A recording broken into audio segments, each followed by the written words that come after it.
গুলশান থানার কামাল হোসেন সবুজ হত্যা মামলায় এক্সিম ব্যাংকের সাবেক চেয়ারম্যান জনাব মোহাম্মদ নজরুল ইসলাম মজুমদারকে উপস্থাপন করে আমরা রাষ্ট্রপক্ষে 10 দিনের রিমান্ড প্রার্থনা করি।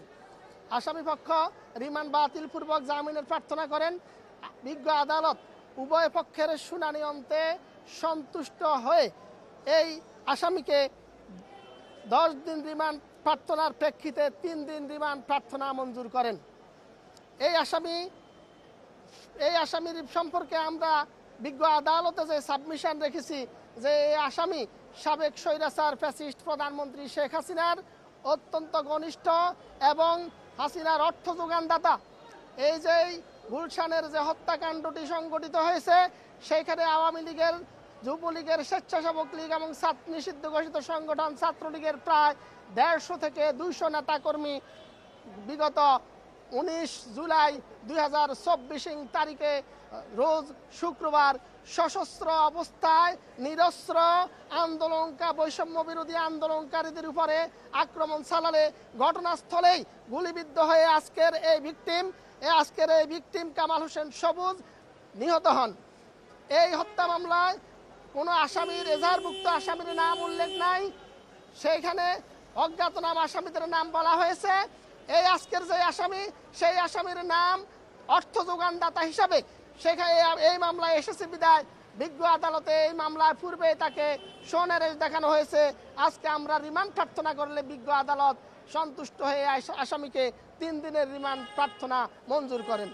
অদ্য বিজ্ঞ সিএমএম আদালতের 28 নম্বর কোর্ট জনাব আরিফুর রহমান স্যারের আদালতে শাহবাগ থানার সন্ত্রাস বিরোধী আইনের মামলায় দায়ের করা মামলায় লাবলু মোল্লা শিশির, যিনি বর্তমানে ঢাকা বিশ্ববিদ্যালয়ের ডেপুটি রেজিস্ট্রার হিসাবে কর্মরত আছেন, তাকে রাষ্ট্রপক্ষের 7 দিনের রিমান্ড প্রার্থনা করলে বিজ্ঞ আদালত উভয় পক্ষের শুনানি শ্রবণান্তে এই আসামিকে 3 দিনের রিমান্ড মঞ্জুর করেন।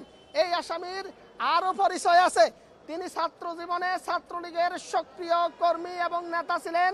ঢাকা বিশ্ববিদ্যালয়ের মাস্টারদা সূর্যসেন হল শাখা ছাত্রলীগের সাবেক সভাপতি এবং ছাত্রলীগ কেন্দ্রীয় সংসদের সাবেক সহসভাপতি।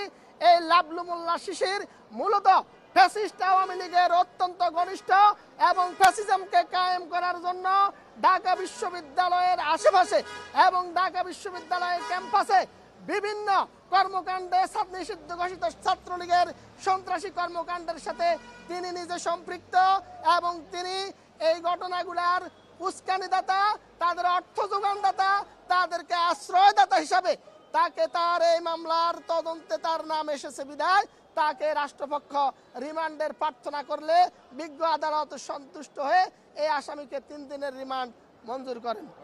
বনানী থানার ধর্ম অবমাননার মামলায় তিতুমির কলেজের শিক্ষার্থী বিশ্বজিৎ চন্দ্র বর্মনকে বিজ্ঞ এসিএমএম 2 জনাব সেফাদুল্লাহ স্যারের আদালতে উপস্থাপন করে রাষ্ট্রপক্ষ এই আসামির 5 দিনের রিমান্ড প্রার্থনা করলে বিজ্ঞ আদালত উভয় পক্ষের শুনানি শ্রবণান্তে সন্তুষ্ট হয়ে এই বিশ্বজিৎ চন্দ্র বর্মনকে 2 দিন রিমান্ড প্রার্থনা মঞ্জুর করেন। আমরা বিজ্ঞ আদালতকে বলেছি বিগত 6 মাসের মধ্যে বাংলাদেশে যতগুলা ধর্ম অবমাননার ঘটনা ঘটেছে তা বিগত 16 বছরও ঘটে নাই। মাননীয় আদালতকে আমরা সন্তুষ্ট করতে সক্ষম হয়েছি যে অত্যন্ত সুদূর প্রসারী পরিকল্পনার অংশ হিসাবে ভারতের গোয়েন্দা সংস্থারও বিভিন্ন কোমলমতি শিক্ষার্থীদেরকে দিয়ে বুয়েট মেডিকেল, ঢাকা বিশ্ববিদ্যালয়, তিতুমির কলেজ সহ বিভিন্ন শিক্ষা প্রতিষ্ঠানে এই ছাত্রদেরকে দিয়ে ধর্ম অবমাননার মতো কাজ করিয়ে এই দেশের ছাত্র সমাজকে, কোমলমতি শিক্ষার্থীদেরকে আবারও রাজপথে এনে গোলাফাড়িতে মাস শিকার করার যে এই ষড়যন্ত্রে লিপ্ত হয়েছে।